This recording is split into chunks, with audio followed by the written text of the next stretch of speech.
인류의 시조 아담이 장차 오실 예수 그리스도의 표상이 되었다는 것을 생각해 보았습니다.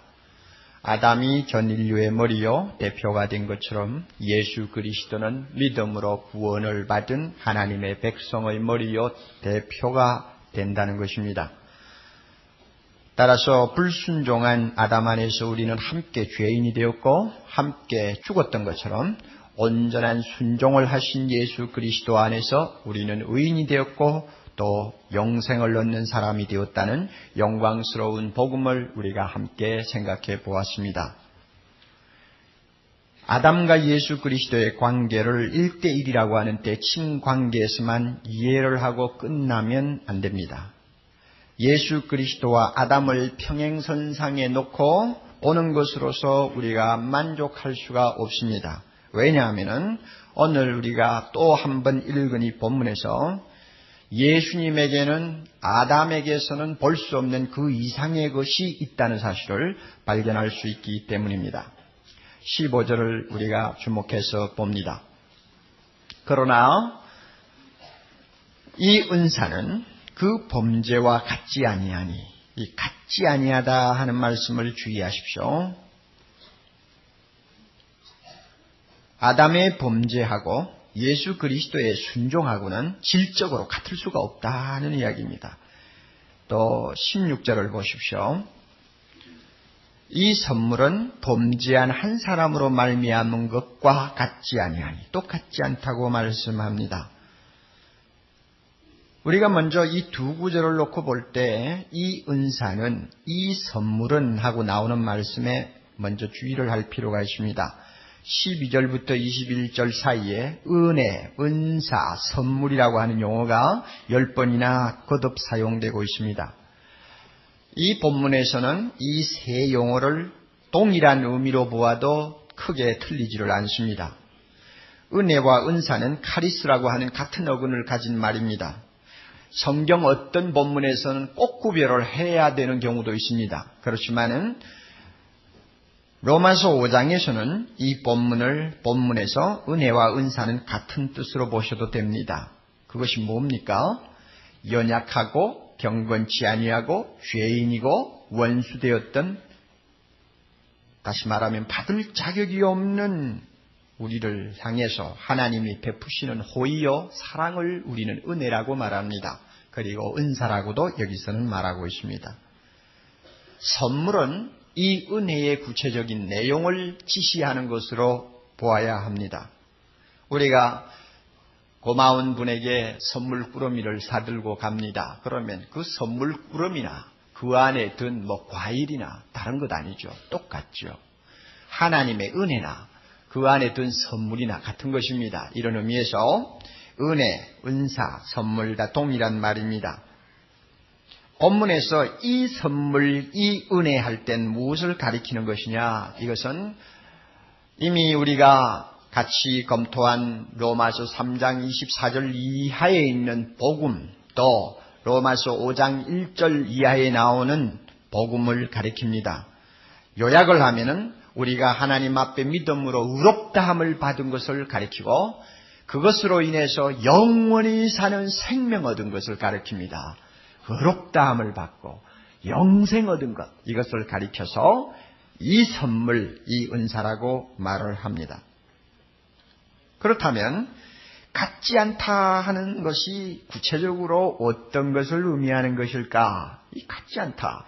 물론 15절은 아담의 행위가 같지 않고 예수의 행위와 같지 않고 또 16절에는 아담의 범죄로 인한 결과가 예수님이 순종으로 우리에게 주신 결과와 같지 않다 하는 말씀입니다. 좀 더 구체적으로 이야기를 하죠.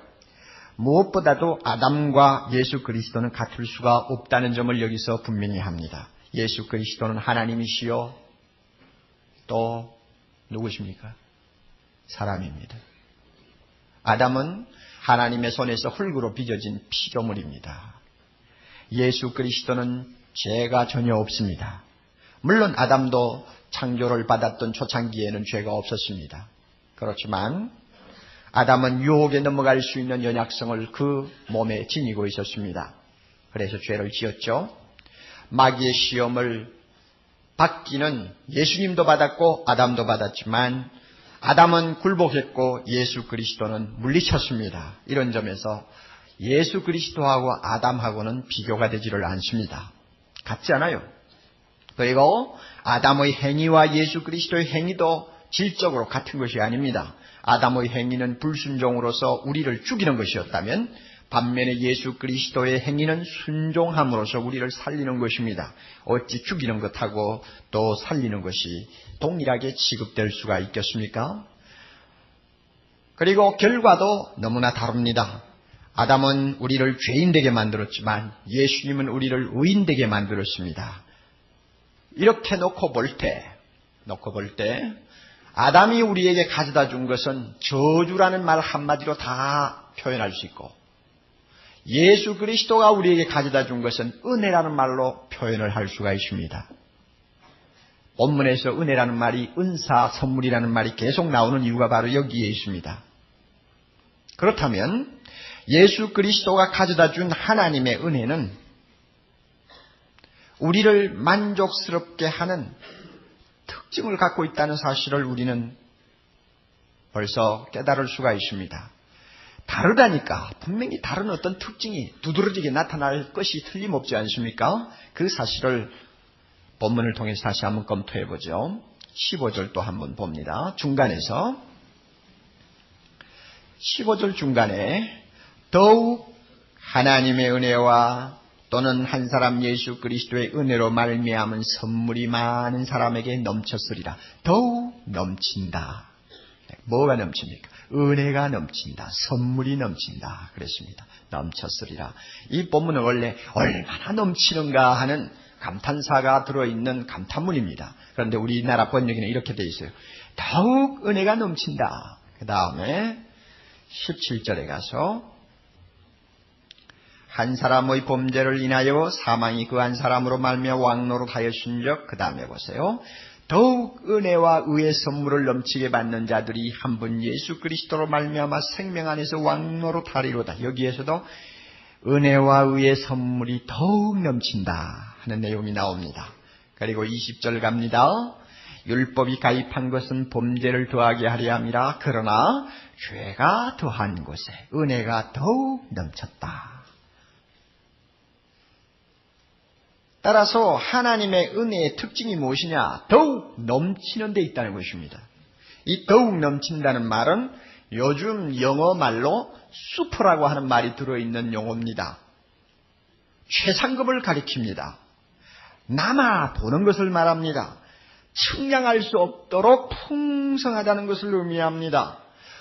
다른 것을 몽땅 집어삼킬 정도로 대단히 풍성하다는 것을 의미합니다. 이게 넘치는 것입니다. 하나님이 우리에게 주시는 은혜는 이렇게 넘치는 것입니다. 더욱 넘칩니다. 이게 하나님의 은혜입니다. 은혜는 항상 우리 생각 이상의 것이요, 우리 기대 이상의 것이요, 우리의 기도하는 것 이상의 것입니다. 하나님의 은혜에 대해서 성경 여러 곳을 찾아보면 더욱 넘친다는 의미를 가지고 우리에게 가르쳐주는 말씀이 많이 있습니다. 요한복음 1장 14절에서는 세상에 오신 예수 그리스도를 보고 사도 요한이 뭐라고 증거했느냐 하면 은혜와 진리가 충만하신 분이라고 했습니다. 은혜와 진리가 충만하니까 예수 그리스도가 주시는 것은 항상 은혜 위에 은혜라고 합니다. 은혜 위에 은혜가 뭡니까? 더욱 넘치고 넘치게 주신다는 것입니다. 이게 하나님의 은혜입니다. 예수님이 세상에 와서 활동하실 동안 가끔 이적 기사를 통해서 우리에게 무언가를 주시는 경우가 많이 있었죠. 그때마다 주님이 주시는 것은 전부 다 차고 넘쳤어요. 예를 들면 베드로가 밤새도록 갈릴리에서 그물을 던졌지만 한 마리도 못 잡고 빈 그물을 끌고 맥없이 해변가로 나오는 모습을 보고 주님께서 그에게 고기를 잡아주셨습니다. 몇 마리 잡아주셨나요? 몰라요. 어느 정도입니까? 그물이 찢어지라 하고 가득 채워주었습니다. 이게 예수님이 주시는 방법입니다. 가나 혼인 집에 가서 잠깐 앉아서 보았더니 포도주가 다 떨어졌습니다. 포도주가 떨어져서 큰일이라고 걱정을 하시는 어머니의 모습을 보고 예수님은 그 가정에 포도주를 주시기로 작정했습니다. 몇 병을 주었습니까? 마당에 돌로 만든 항아리 6개가 나란히 놓여있는 것을 보고 주님은 저기다가 가득히 담아주자. 그래가지고는 항아리마다 가득 포도주를 담아주셨어요. 주님은 그런 식으로 주신다는 것입니다. 빈들에 와서 3일 동안 제대로 먹지 못한 무리들을 보시고 주님께서는 이대로 돌려보내면 이 사람들 기진하겠구나. 먹여야 되겠는데 어떻게 먹였습니까? 떡 5덩이 물고기 2마리 가지고 그들에게 먹였습니다. 어떻게 먹였습니까? 조금 허기를 면하게 했나요? 아닙니다. 먹고 또 먹고 먹고 또 먹고, 배 큰 사람은 많이 먹고 배 작은 사람은 적게 먹었지만 먹고 싶은 대로 먹고 나서 나중에는 남아가지고 내버린 것만 해도 12바구니가 될 정도로 잔뜩 부어줬단 말입니다. 이것 보면 예수님이 우리를 위해서 무언가 주시겠다 하면 그것은 더욱 넘치도록 줍니다. 에베소 1장 7절 은혜의 풍성함을 따라 죄사함을 주셨다고 했습니다. 죄를 사시되 몇 가지는 사하고 몇 가지는 안 사하고가 아니에요. 모든 죄를 말끔하게 씻고도 남을 수 있을 만큼 풍성하게 은혜 주시는 것이 주님의 스타일입니다.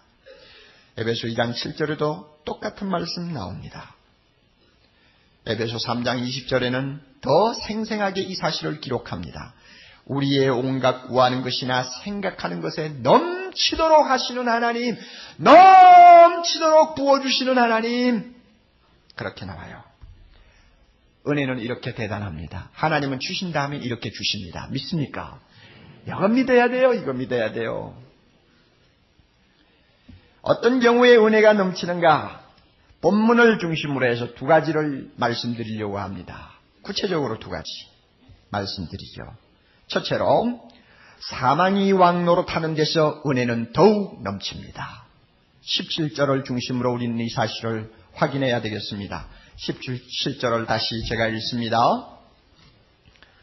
한 사람의 범죄를 인하여 사망이 그 한 사람으로 말미암아 왕노릇하였은즉, 여기까지 봅니다. 이 말은 아담 한 사람이 죄를 범해서 죽음이 이 땅에 들어와 드디어 왕노릇을 하기 시작했다는 것입니다. 우리는 잘 압니다. 아담이 불순종한 순간부터 세상은 사망이 권세를 휘두르는 공동묘지가 되어버렸습니다. 왕노릇을 한다는 말은 그 힘이 얼마나 강한가를 암시하는 말입니다. 사망은 하고 싶은 대로 무엇이든지 다 합니다. 이 철권 아래 굴복하지 않는 사람은 아무도 없습니다. 누가 있습니까? 사망은 잔인무도한 폭군입니다. 사망이 휩쓸고 지나가는 곳에는 절망, 폐허, 정막이 남을 뿐입니다. 누가 이 무서운 세력을 피할 수 있습니까? 모세는 이렇게 말합니다. 저희를 홍수처럼 쓸어가시나이다. 통계에 의하면 1년에 인천시 하나가 죽음에게 끌려 싹 쓸림을 받습니다. 인천에 사는 인구만큼 많은 사람이 하루에, 1년이 아니고 하루에 쓸려갑니다. 세계적으로 그만큼 많은 사람이 사망의 쇠사슬에 끌려간다 그 말입니다. 그러니 이게 왕노릇이 아니고 무엇입니까? 이것이 우리의 현실입니다. 그렇지만 그 다음 말씀 보세요. 그러나 왕노릇 하였은즉, 그 다음 말씀. 더욱 은혜와 의의 선물을 넘치게 받는 자들이, 누굽니까 이것이? 은혜와 의의 선물을 넘치게 받는 자들이 누굽니까? 예수 믿는 우리들입니다. 그러면 은혜와 의의 선물이 무엇입니까? 저는 아까 동일하다고 말씀했습니다. 2마디로 요약한다고 그랬죠? 뭐죠? 믿음으로 의롭다함을 받은 것. 또 하나 무엇입니까? 영생 얻은 것. 이 2가지면 다 포함시키는 이 안에 다 들어갑니다. 이 은혜와 의의 선물을 우리는 어느 정도로 받느냐? 넘치도록, 더욱 넘치도록 지금 받고 있습니다. 믿습니까 여러분? 이거 확신하셔야 돼요. 믿어요? 정말 받습니까? 정말 받죠? 하나님이 우리를 용서하신 거 이거 얼마나 엄청난 은혜입니까? 넘치도록 받는 은혜입니다. 우리에게 주신 영생 넘치고 넘치는 은혜입니다. 이거 우리가 받고 있어요. 지금 우리가 이거 받고 있는데 이렇게 은혜를 받는 자들이 뭘 합니까?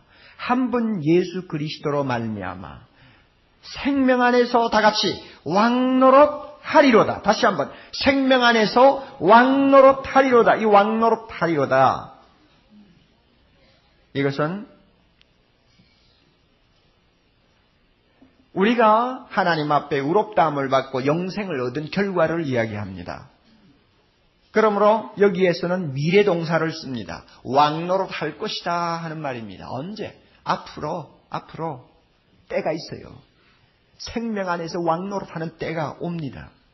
확실하게 누릴 영광이 우리 앞에 기다리고 있습니다. 그렇지만 그것으로 우리가 이 말씀을 이해해버리면 안 됩니다. 왜 그런가 하면은 우리가 은혜와 의의 선물을 넘치게 받는다 하는 이것은 현재 동사입니다. 지금 받고 있어요.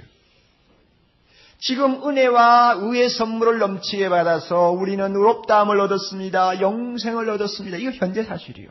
그러므로 이런 은혜를 받는 것이 현재 사실이기 때문에 왕노릇하는 것은 이미 시작이 된 것입니다. 이미 우리는 왕노릇하는 자리에 앉은 사람입니다. 에베소 2장에 보면 우리는 예수 그리스도와 함께 살아나서 예수 그리스도와 함께 하늘에 올라 앉은 사람이 되었다고 했습니다. 이미 우리는 왕노릇을 시작한 사람입니다. 사망이 우리의 육신은 죽일 수가 있습니다. 그렇지만 우리의 영혼, 더 중요한 우리의 영혼은 손을 댈 수가 없습니다. 성도는 죽음에 대해서 본능적인 공포는 가지고 있지만은 인간 실존의 공포는 갖고 있지 않습니다. 우리는 이미 생명 안에서 왕노릇하는 은혜의 자리에 들어와 있기 때문에 그렇습니다. 이것을 참 재밌게 증거하는 말씀이 하나 있어요. 고린도전서 15장 56절 무슨 말씀이 있는가 하면 사망에 쏘는 것은 죄요 죄의 권능을 율법이라. 참 이 말씀 재미있습니다. 죽음을 의인화시켜가지고 마치 하나의 인격처럼 여기서 지금 표현하고 있습니다. 죽음이 우리를 끌고 가려면은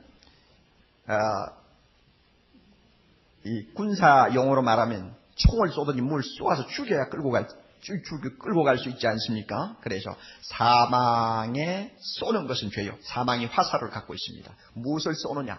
우리를 향해 죄를 쏘아요. 죄를 가지고 꽉 하고 쏘아가지고는 그거 맞으면 죽는단 말이에요. 그러면 끌고 가요.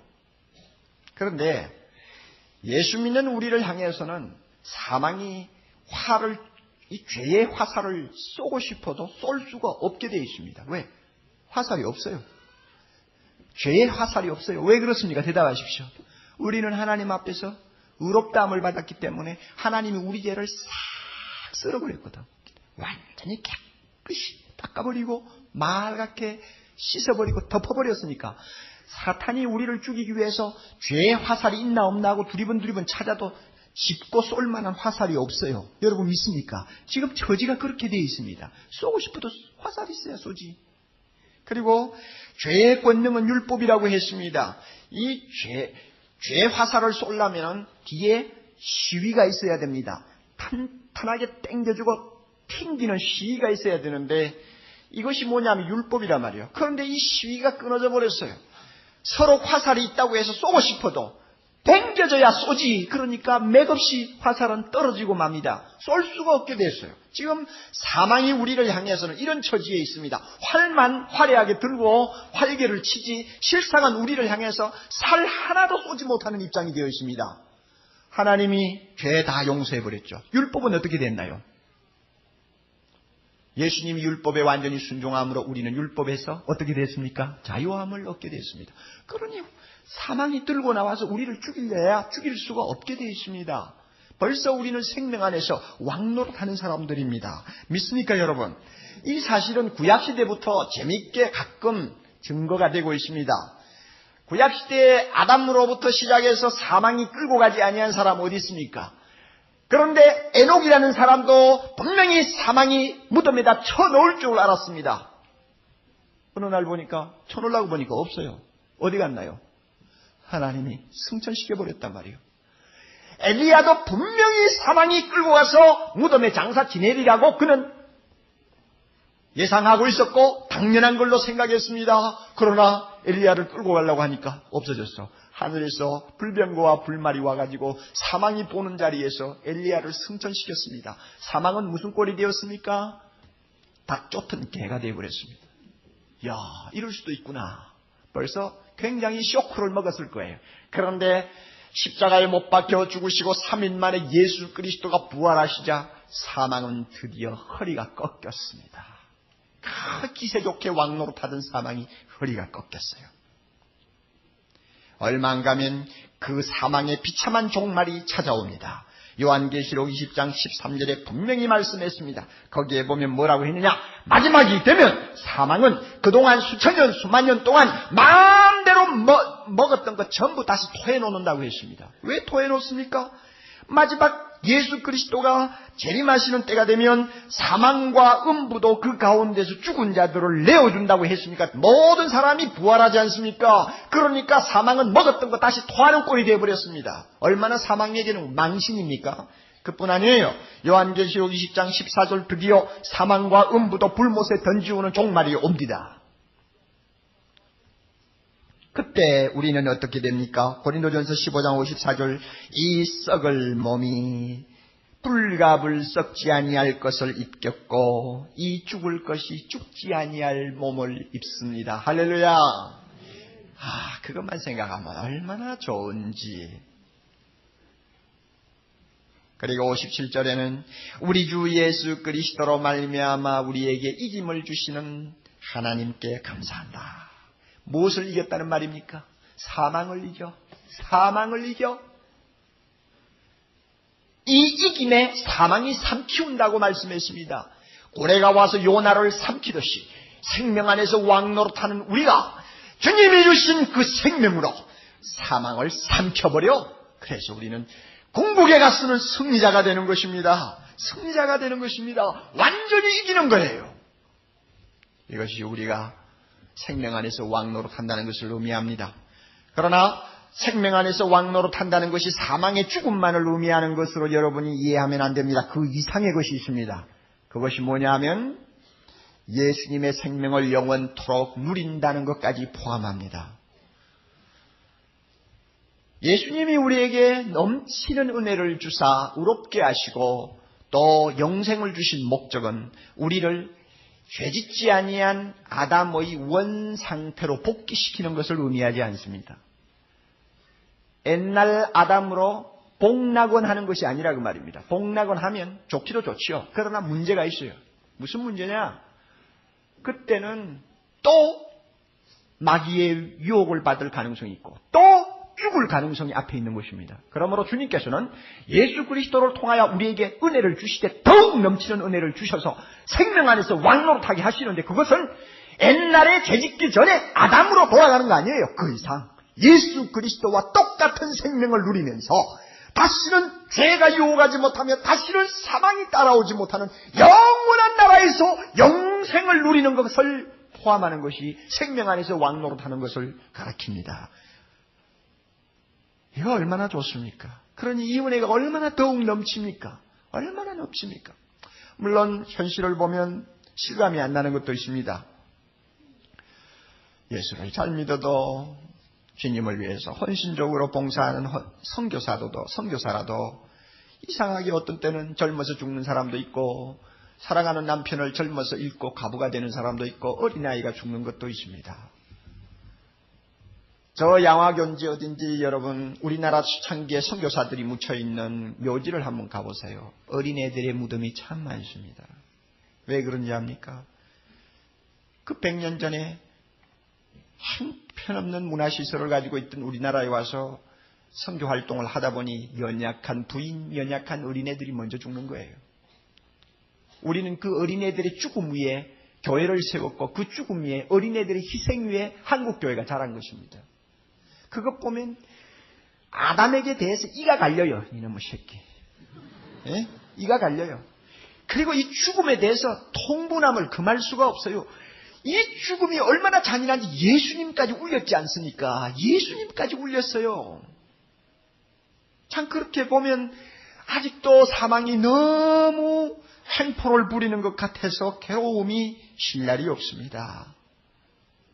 왜 하나님께서 지금도 사망이 이렇게 횡포를 부리도록 내버려 두실까? 가만히 생각하면 이유가 있는 것 같아요. 선한 뜻이 있어요. 대답은 사망이 왕노릇하는 데서 뭐요? 은혜가 더욱 넘친다. 은혜가 더욱 넘치는 것을 우리에게 알려주기 위해서 사망이 아직도 횡포를 부리는 것을 내버려 둔다고 저는 믿습니다. 출애굽 때 보면은 바로 왕이 완악해지면 완악해질수록 이스라엘 백성들은 무엇을 보았습니까? 하나님의 놀라운 이적 기사를 보았습니다. 바로가 악해지면 악해질수록 끝까지 거역하면 거역할수록 하나님은 더 큰 이적으로 더 큰 권능으로 이스라엘 백성 앞에서 역사를 일으켰는데 이와 똑같은 현상이 오늘 우리 주변에 일어나고 있다고 봅니다. 사망이 횡포를 부리면 부릴수록 우리를 향하신 하나님의 은혜는 더욱 넘칩니다. 그 은혜가 나중에 주님이 오신 날 되면은 우리 눈앞에 환하게 나타날 거예요. 생명 안에서 왕노릇하는 영광이 우리 앞에 나타날 것입니다. 할렐루야. 이거 우리 믿어야 됩니다. 두 번째는 죄가 더한 곳에 은혜가 더욱 넘칩니다. 20절을 주목합니다. 율법이 가입한 것은 범죄를 더하게 하려 함이라 하는 말씀이 먼저 나옵니다. 이것은 율법의 기능에 대해서 말씀하는데 율법은 더러운 지하 감옥에 갇혀있는 죄수에게 간수가 들고 오는 등불과 비슷합니다. 율법은 우리를 죄인으로 만들지 않습니다.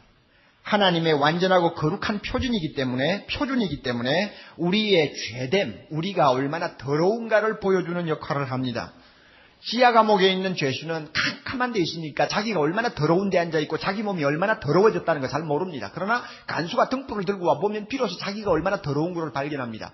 그렇지만 등불이 그 죄수의 얼굴을 씻어주지를 못합니다.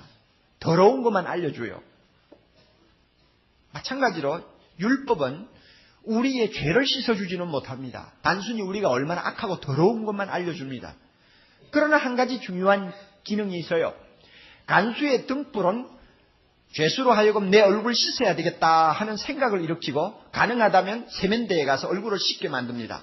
마찬가지로 율법은 우리로 하여금 이래가지고는 안 되겠다, 죄를 씻어야 되겠다 하고 생각하게 만들고는 예수님의 십자가로 달려가게 만듭니다. 이것이 율법의 기능입니다.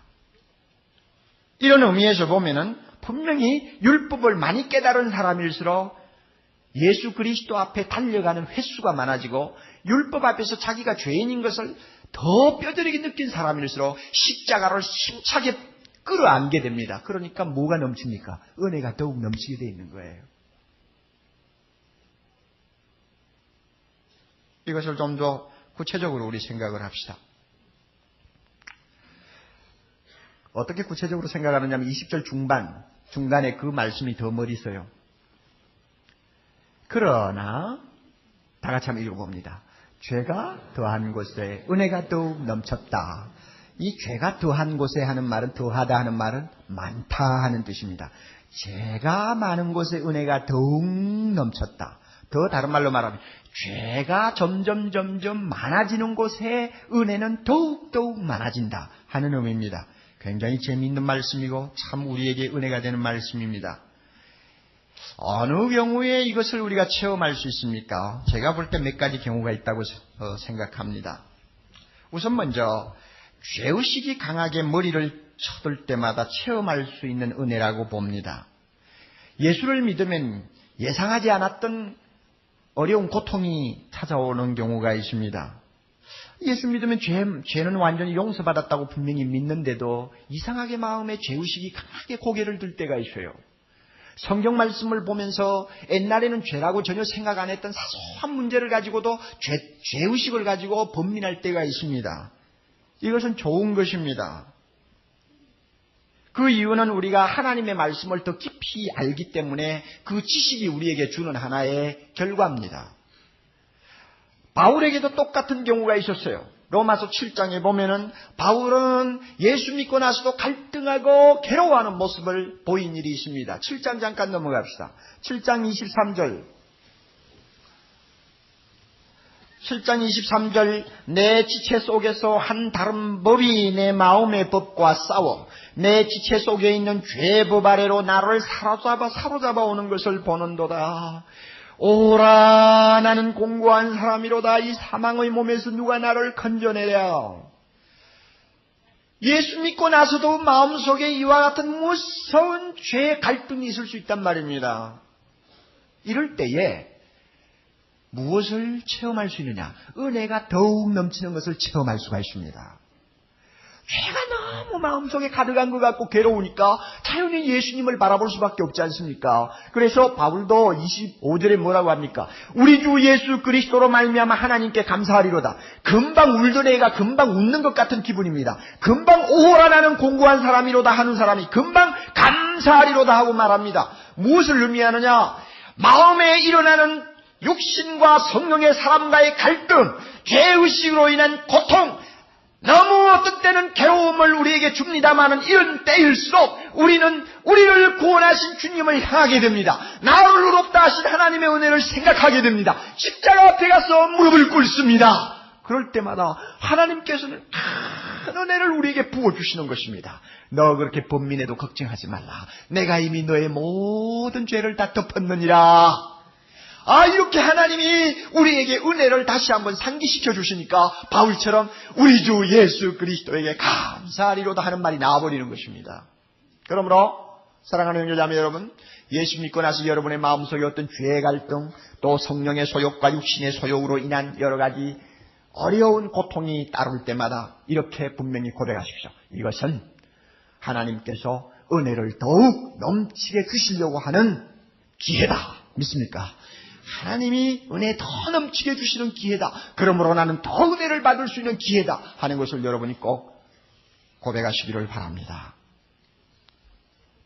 또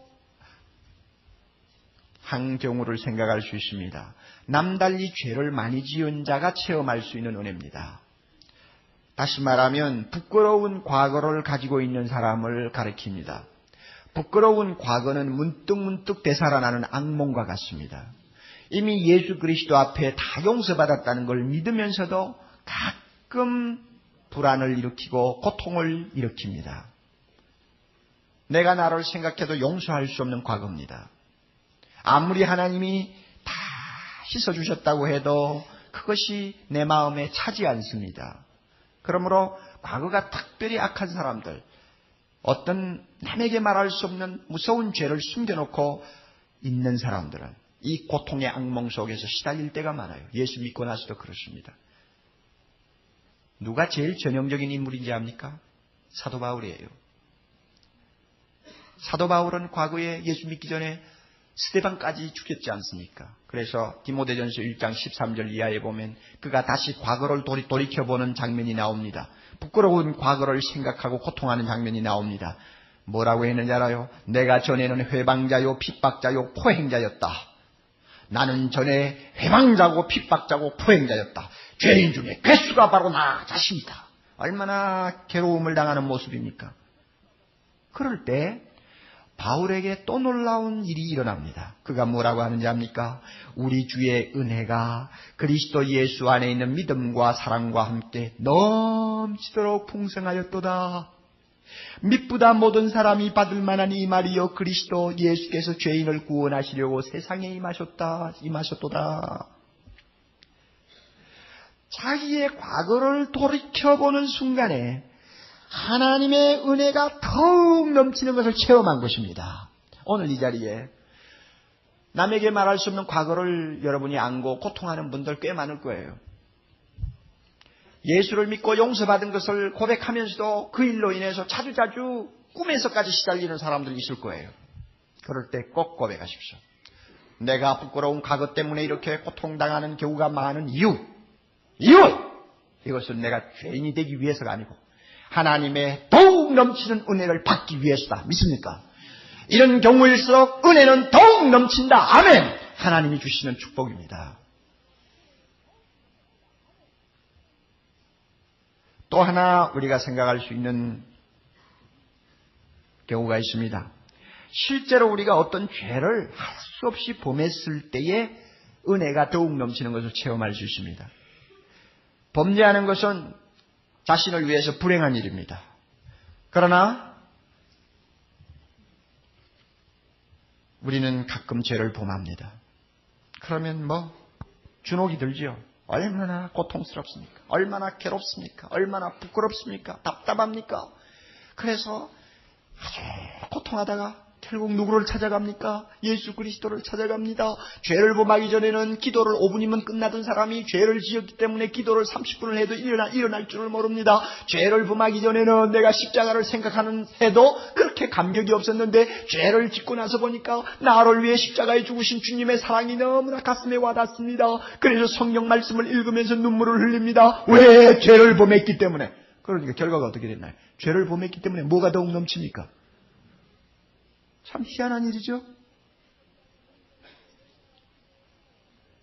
7번씩 1번이라도 용서하시는 하나님의 은혜 앞에 범죄한 자신을 앉혀놓고 감격하는 것이 바로 죄 지은 사람이 받는 은혜입니다. 사랑의 품이 얼마나 넓고 큰지 악한 짓을 반복해서도 하나님은 그 품 안에 나를 안으시는 것을 체험합니다. 은혜가 더욱 넘치는 것입니다. 그러므로 우리는 이렇게 말할 수 있습니다.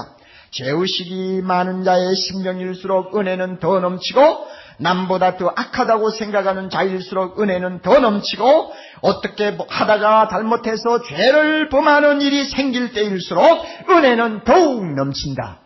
이것이 20절의 내용이에요. 오해하고 악용할 소지가 대단히 크다는 것도 인정합니다. 그렇지만 오해하고 악용할 소지에 대해서는 6장에서 다루니까 지금 말씀 안 드리겠어요. 분명한 사실입니다. 자, 예를 하나 들죠. 병이 드는 것은 좋은 것 아닙니다. 어린애가 앓는 것 절대 좋은 것 아닙니다. 그러나 어린애가 일단 앓으면 어머니의 사랑을 독차지합니다. 사실입니까 아닙니까? 사실이죠. 죄 짓는 거 좋은 일이 아니고 죄가 많은 거 절대 자랑할 일이 아닙니다. 그러나 분명히 죄 많은 사람에게는 하나님의 사랑이 더욱 넘치게 임하는 것 사실입니다. 그거 부인할 수 없어요. 21절을 잠깐 봅니다. 5장 21절 이는 죄가 사망 안에서 왕노릇한 것 같이 은혜도 또한 의로 말미암아 왕노릇하여 우리 주 예수 그리스도로 말미암아 영생에 이르게 하려 함이니라. 여기서 우리가 이상하게 생각하는 거 있습니다. 여기는 죄가 왕노릇한다고 나오죠? 그러면 죄의 반대는 의입니다. 의가 왕노릇해야 된다고 하는데 그 대신 무엇이 왕노릇한다고 나와 있습니까? 은혜가 왕노릇한다고 나와 있습니다. 좀 이상하지 않습니까? 그렇지만 간단합니다. 죄를 상대할 수 있는 적수는 의로운 사람이 아닙니다. 죄를 상대할 수 있는 적수는 사람 안에 있는 어떤 의로운 것이 아닙니다. 의롭다고 하신 하나님의 은혜입니다. 나를 사랑하사 나를 위하여 죽으신 예수의 은혜가 죄를 이깁니다. 우리가 죄를 범하지 않고 살 수 있는 순간이 있었다면 철저하게 그것은 하나님의 은혜요. 우리가 죄를 범하고도 절망하지 않고 일어설 수 있었다면 전적으로 하나님의 은혜입니다. 나의 나 된 것은 하나님의 은혜로 된 것입니다. 그러므로 여기서 은혜가 왕노릇한다고 합니다. 오늘 우리에게는 은혜가 왕노릇해야 합니다. 더욱 넘치는 은혜를 받는 사람은 은혜가 우리 삶을 통해서 왕노릇하는 것을 체험하게 됩니다. 사랑하는 형제자매 여러분, 죄는 무엇이나 탈취해버리고 항상 우리를 낙심시키지만은 하나님의 은혜는 인색함이 없이 주고 또 줍니다. 관대함과 아량이 은혜의 본질입니다. 은혜 위에 은혜입니다. 그러므로 이렇게 넘치도록 부어주시는 은혜를 받지 못하고 누리지 못하는 것은 우리의 수치입니다. 죄는 작을수록 좋고 재물은 적당할수록 좋다고 합니다. 은혜는 많을수록 좋은 것입니다. 은혜만은 넘치게 받아야 합니다. 하나님이 더욱 넘치도록 주시는 것이기 때문에 은혜는 어떤 제한을 두지 않고 하나님이 부어주신다고 약속하신 축복이기 때문에 은혜는 넘칠수록 좋고 충만할수록 좋은 것입니다. 마음속에서 고개를 드는 죄 있습니까? 그것으로 인해서 고통당합니까? 현재 자주 빠지는 죄로 인해 근심합니까? 과거의 죄를 돌이켜보면서 두려워합니까? 예수님을 더 열심히 찾으십시오. 하나님의 더욱 넘치는 은혜를 구하십시오. 죄가 많은 곳에 은혜가 더 넘친다는 사실은 진리입니다. 진리입니다. 우리는 이 은혜 받아야 합니다. 이와 같이 우리는 죽음이 왕노릇하는 곳에서 죄는 더욱 넘치고 은혜가 그 다음에 죄가 많은 곳에 은혜가 더욱 넘친다는 것을 배웠습니다. 이렇게 배우고 나면 우리에게는 강한 구원의 확신이 찾아옵니다. 구원의 확신이 무엇입니까? 서로 내가 죄를 범하는 일이 있어도 버림받지 않는다는 강한 신념입니다. 의롭다 하신 주의 은혜가 넘치기 때문에 그렇습니다. 사망이 나를 끌고 갈 수 없다는 확신입니다. 영생을 주신 은혜가 더욱 넘치기 때문입니다. 믿습니까? 확신이 생겨요. 고린도전서 3장에 보면 복음을 위해서 일하는 사역자가 있는데 목사 같은 사람이죠. 그 사역자들 가운데서 마지막에 굉장히 부끄러운 구원을 얻는 사람 이야기가 나옵니다. 불 가운데서 구원을 얻는 사람 이야기입니다. 물론 목사님들 다 열심히 일을 하죠. 그러나 어떤 경우는 참 실망을 주는 일들이 가끔 있어요. 제가 제일 싫어하는 것이 뭐냐면 정치하는 목사들입니다. 정치는 필요 악입니다. 정치라는 것이 원래 더러운 것 아닙니까? 그러니 거룩한 목사도 일단 정치에 손을 대기 시작하면 자기도 모르게 부패하고 나중에는 거짓말투성이를 애사롭게 하는 사람이 되어버립니다. 그래서 우리 한국 교회에 정치 때문에 망한 목사들이 많아요. 그 권력을 쥐고 휘두르니까 재밌거든요. 그러다가 보니까 나중에는 망해요.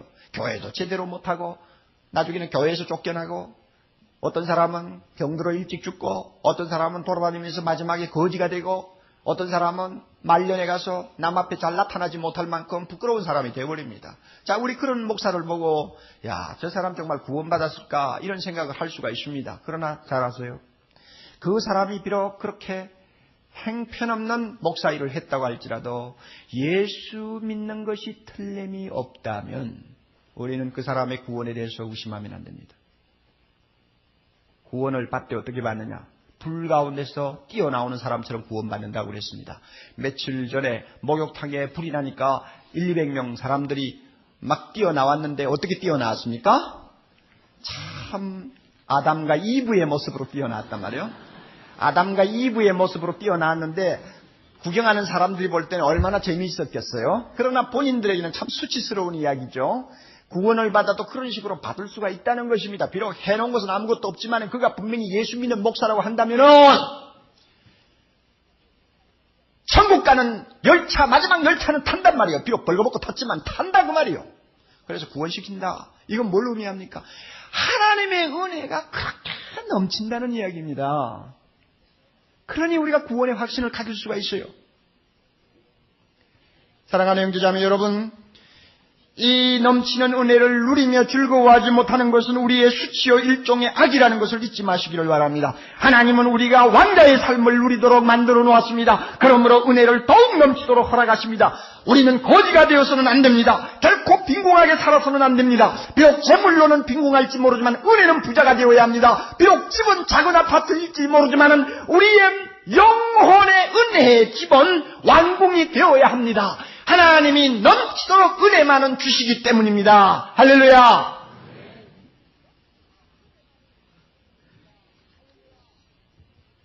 한 주간 동안 집에 돌아가셔서 17절을 꼭 암송하시기 바랍니다. 17절 암송하시고 다음 주일에 오시면 저하고 같이 암송하셔야 됩니다. 구정이 되어서 시골에 가시는 분은 혼자 앉아 암송하시기 바랍니다. 여러분이 암송할 수 있도록 카드가 저 로비에 나가면은 벽에 조그마한 카드함이 있어가지고 거기에 이쁘게 카드가 여러분을 기다리고 있습니다. 이렇게 만든 카드입니다. 저는 지금 포켓에 넣고 있죠. 외웠어요 벌써. 여러분 이거 들고 와서 일주일 동안 계속 외워보세요. 설교를 듣고 나가면 다 흘러버리기 쉽지 않습니까? 설거지하면서도 외우고 차를 몰고 가면서도 앞에 놓고 외우고 교통사고는 내지 마세요. 그 다음에 화장실에 가서도 외우고 미안하지만은 뭐 어디 갔든지 외우면서 자꾸 생각하면은 주일날 들은 설교가 되살아납니다. 놀라운 역사가 내 마음속에 일어납니다. 성령의 충만함이 일어납니다. 꼭 외우시기 바랍니다. 그러나 오늘 숫자를 아주 제한해서 만들어놨습니다. 왜냐하면은 꼭 원하는 사람만 가지고 가라고 억지로 시키지 않습니다. 뭐 하나님의 넘치는 은혜 받으라고 이런 카드도 주는데 그거 뭐 내몰라라 하고 가는 사람이야. 자기 뭐가 있으니까 가는 거 아닙니까? 그러니까 얼마 만들어 놓지 않았어요. 아마 이 앞쪽에 있는 분들은 못 가지고 갈 거예요. 숫자가 적어서 늦게 나가니까. 그 대신 제일 앞쪽에서 은혜 받았으니까 안 외워도 될지 몰라요. 아니요. 카드가 없이 외워야 된다는 말입니다. 외우지 말라는 말이 아니고. 그래서 여러분이 많이 가지고 가시면 다음 주부터는 많이 만들어 놓겠습니다. 하나님의 넘치는 은혜 얼마나 좋은지요. 우리 이거 알고 우리가 살아야 합니다. 찬송가 137장을 한번 펴보시기 바랍니다. 137장 보면 존 스톤이라고 하는 부인이 일생 동안 주일학교를 위해서 헌신을 했는데 그가 로마서 5장 20절 죄가 더한 곳에 은혜가 넘친다는 말씀을 통해서 은혜를 받고 이 찬송을 썼다고 합니다. 죄가 홍수처럼 밀려와 인류를 덮을지라도 은혜는 그 죄의 홍수를 물리칠 뿐 아니라 그것을 삼킬 능력이 있다는 사실을 그는 이 찬송을 통해서 고백하고 있습니다. 우리도 이 놀라운 하나님의 은혜를 찬송하면서 이 시간 우리를 향해서 이 은혜가 폭포수처럼 쏟아질 수 있도록 마음을 활짝 여시기를 바랍니다.